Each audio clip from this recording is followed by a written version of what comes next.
Hey, so we bought an air compressor. Our portable one broke. We got a big air compressor, but nobody wants to get that out every time we have a little problem. We need a little air in a tire. So we went on Amazon and we went on eBay both, and we looked around for cheap air pumps, and there's a million of them. You can just endlessly buy air pumps for no reason. So we took a chance after looking through lots of them. And we weren't going to buy this because we wanted something more convenient. We wanted a battery-operated air pump because the one we're replacing was a Ryobi battery-operated air pump, and it lasted for 2 years, past the warranty. And we used it all the time, pumping big tires and small tires up. But it was toward the end, it was really falling apart. And I'm surprised the little compressor motor didn't burn up a lot sooner.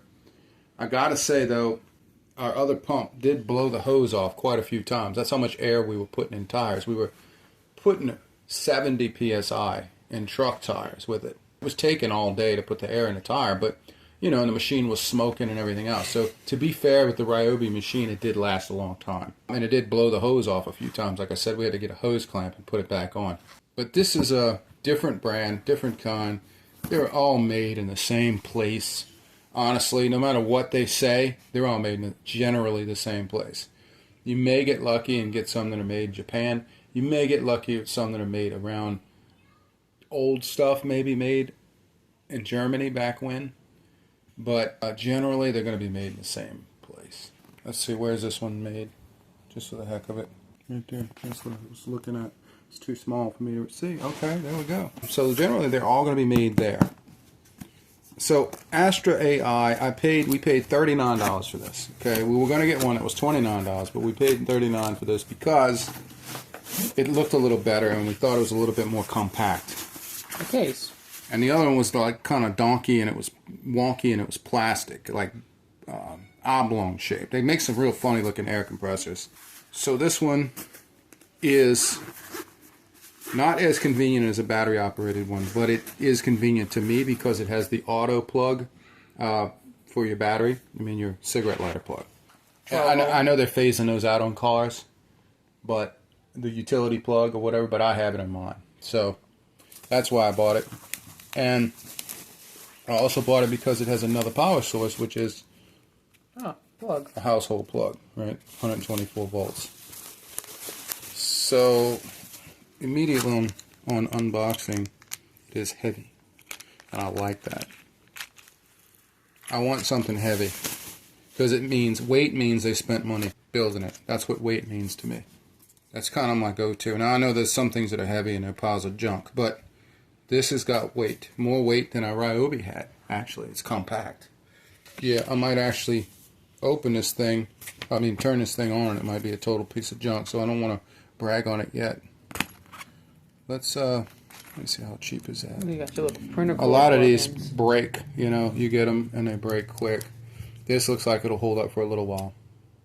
You know, it's not as cheap as other things that I've seen, plug-ins. And that's important too, because without this, I can't power this. My DC adapter is here. That's pretty simple. They give this to you separately so you're not dragging it all around. You get to choose which one you want to use, which is also pretty neat. Alright, let's stop that and plug this thing in and see what's going on. Alright, here's our machine. It's coming out with PSI. The screen's pretty clear, like that. But that's not a selling point for me, trust me. Light, that's not a selling point either. Anybody can give me an LED light. I mean, LEDs are a dime a dozen. You know, they can't give them away at the free flashlight giveaway, you know? Okay, the air pump's pretty loud. These buttons are push buttons. On, off, not a digital button. There's actually a spring inside the push button. Same here. Click on, click off. Not a push button. You know. Let's have a look at this. Now, on the Ryobi, this thing broke quite a few times, right? Yeah, this is kind of cheap, but yeah. It's kind of cheap, but I've seen worse. It's no cheaper than the Ryobi one was. Yeah, I could see forcing this, you might, but all of them are cheap like that. I don't know. That is definitely important, but They all feel about the same. yeah, what are you going to do? I mean, there's some a little bit tougher than that, but The only thing better than this is the screw-on type. I think the screw-on type's pretty good. It makes a good mate and seal and stays there, but you can't take it off as quick. All right, let's see.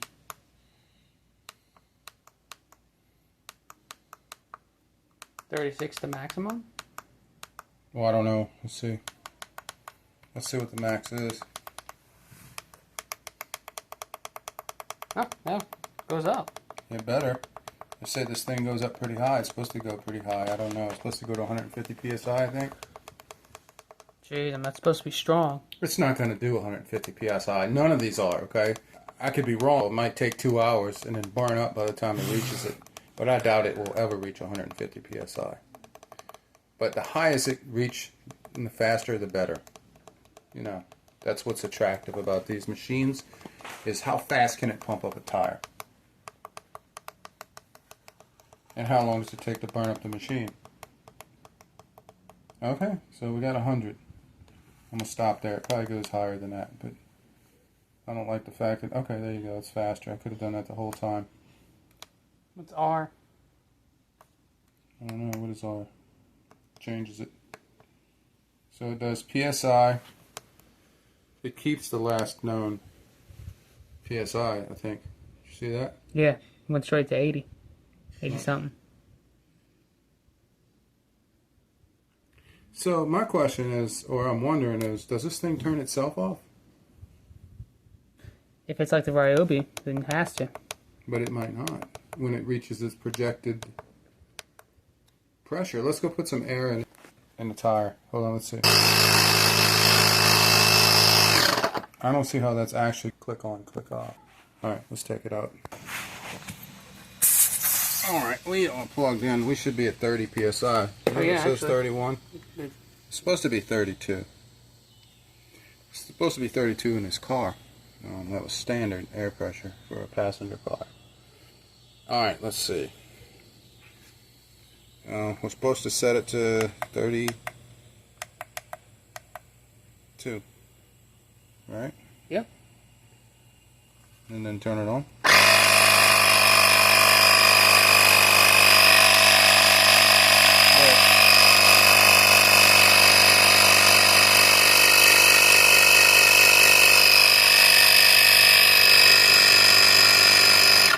Man, really struggling for half a pound, huh? Yeah. But not, that's up high though. That's 32. It's up there, you know. The Ryobi, we struggled like that too, though. I think they're all the same. Then they got a little motor, a little DC motor. Yeah, and a little piston. You know, the basic same rinky-dink stuff inside. So I imagine they're all going to be about the same. It did end up pumping up to the target. And it did shut off even with the power button depressed. So we can unpress it now, but that's weird. I guess if I kept it like that, I could just go around and put it on all the tires and do them all at 32. You want to make a... It's pretty, I like it because it's so far, because it's simple. I hate all that extra crap that they put on an air pump. Hook your Bluetooth phone up to an air pump. Yeah, come on, man. The truth is, in the field, when you're rushing on the side of the road or anywhere else, you don't need things to be complicated. You need things to be simple, like plug it in, press the button, and hook up the air nozzle. Be done, right? That's right. What we really need. And so the Ryobi even had a little bit too many features. It had the dual rocker. You had to go to one side because you had an air pump on the other side for an air mattress. Like, when's the last time you needed to use something for an air mattress? And you can tell it relied on the digital numbers to turn the air compressor on. That too.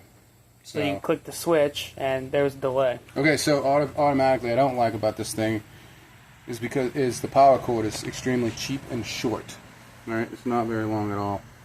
So I would get another one, and thank goodness that it's pretty standard plug right there. And I can get one that's fatter, one that's got a lot more quality to it, and that is longer. It's like a printer cord or something. Man, this is like every single stereo, radio deal, you know, even some game consoles use the same damn cord, so that'll be pretty easy to do. Now we're going to test the DC side. All right, and here's the back of the machine in case you wanted to read it or look at it. You can pause all that and look at it, but you know, in there if you like lights, if you're wooed with lights. Bling. All right. And then we just test this out next. Yeah. Okay. Alright, the only thing I don't like also is to have to contend with all these cords. So you do have that problem, you know. But they gave you that carrying case, so you could put this all back in, you know. Realistically, this will probably just get rolled up and shoved in the case, you know, in an emergency use. Tangled up. Right.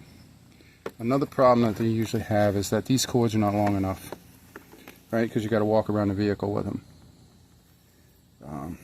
Okay. Again, this cord feels a little on the cheap side. They definitely shorted this machine when they did the cords. You know, the plugs. They could have spent a little bit more money on their copper. You know what I mean? I wonder if we can find a different DC cord. It looks like you can, and if you're not careful, they look so damn close. If you really tried hard enough, you probably could ram the AC in the DC side, or vice versa. Yeah, look, I could not really, but almost get away with it. So be careful with that. Let's see. Let's plug this in. All right, we're getting power. And again, this is battery, so it should be a little bit slower than the AC, but maybe not. Let's try going to the rear tire. And right away, Oh, jeez. And right away, we already hit a snag. Look at this. Can't even reach the rear tire. No, we can.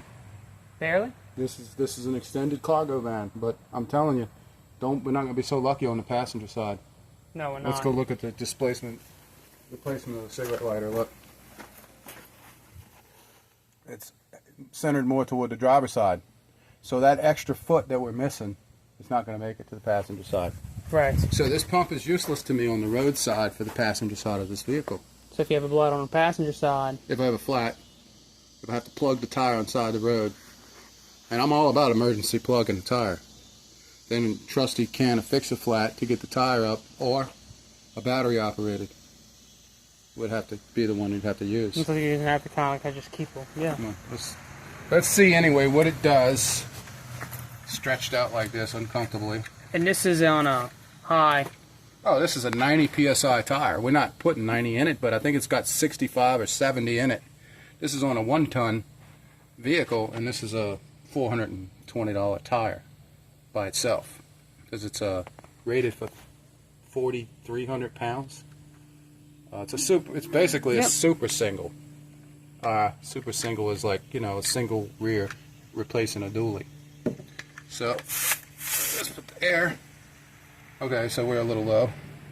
64. Let's bring it up to 66. So okay, a little speed on side of the road. But we'd only be doing the driver's side, so we could get done faster. That's a joke. Let's see. Now I wonder if you can take your new spare plug tire and bring it over to the driver's side. That's what they were probably figuring. What? Well, if you got the vehicle off the ground and the tire off. Oh, the hell no, man! They weren't figuring anything. They just figured they was going to throw some cords in there, and then, you know, in their country, any vehicle that you're going to drive, It's not this big. nowhere near this long, right? And they figured that these vehicles by now are obsolete, but they're not. If you drop. If you had a motorhome to hook this up to with a cord, forget it. Here, let's go. Struggle. It's working. Remember, this is DC. And also, look how thin the wire is. With DC, you want something thicker to carry the batteries, you know?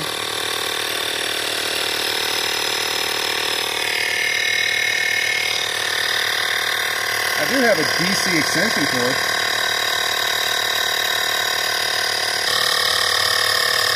It's not too bad. It jumped up a point. It's a little warm right here. It's not too bad. No, it's not too hot. Not too hot to hold. Just keep the camera on until we jump up a point. See how long it takes.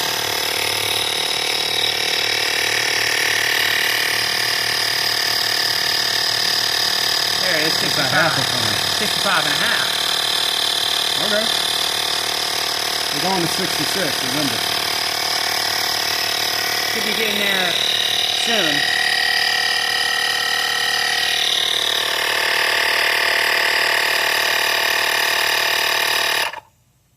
There you you go, 66. Made it. Now, I'm guessing we want to figure out how accurate is the damn gauge, huh? Yeah. How accurate is the gauge on this pump?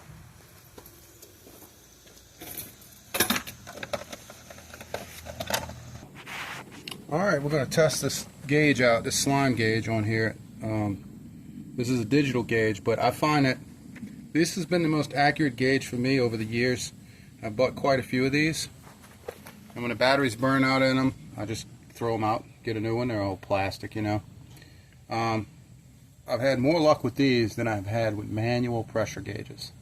Because manual pressure gauges get banged around and they don't push the little bar out far enough. It's all about how much tension is on them and everything, and they're very temperamental when it comes to that. And I used to swear by a manual gauge. And also, I've had some luck with the needle gauge, the manual dial gauge, but still, they seem a little bit overrated to me when these work just fine. Within a pound, a half a pound, these gauges have been accurate for me. I'm sure you're going to get some that don't, that are defective, but so far I've had good luck with every one I've bought. The key to it is do it twice and do it to where the air stops slipping past the gap. Don't think you're going to get an accurate reading with gas leaking, air leaking past this. So, like this. Hold it. 67. That's right. So that pump said 66.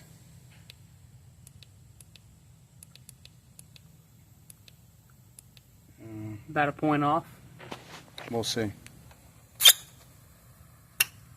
66.5. 66.5. I'd say that pump gauge is probably a half point too high. Probably. But still accurate enough for a roadside emergency. Oh man, anything's good for a roadside emergency. You could get a bicycle pump and be fine. Just get the rim above the ground. That's all you really want to do. If you're going a long distance, then you gotta have the adequate pressure and all that, at least to not burn out the rear end of the vehicle. Let's try this. I just bought this. It's a Chinese brand, and I'm curious. PSI.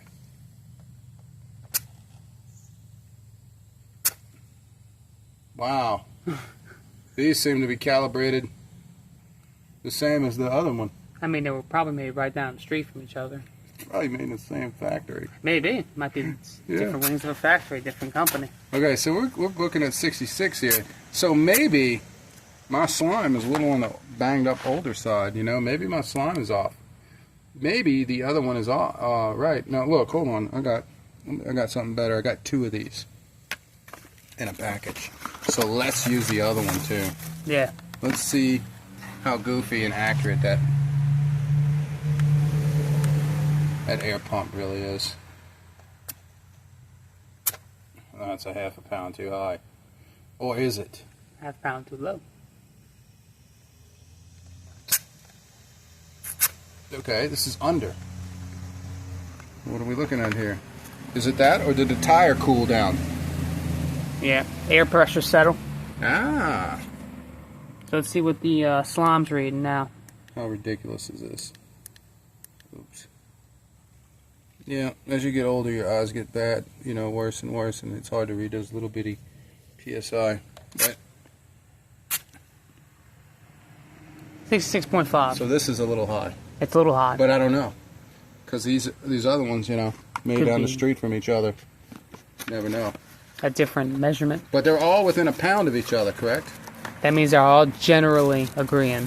Well, that's what's important. 'Cause I don't think you're ever going to get anything perfect, but close enough. I mean, tires within 1 pound is excellent. You don't really need, not even on a Lamborghini, you don't need better than that. Really, you don't. Got people out there that'll say that, but whatever.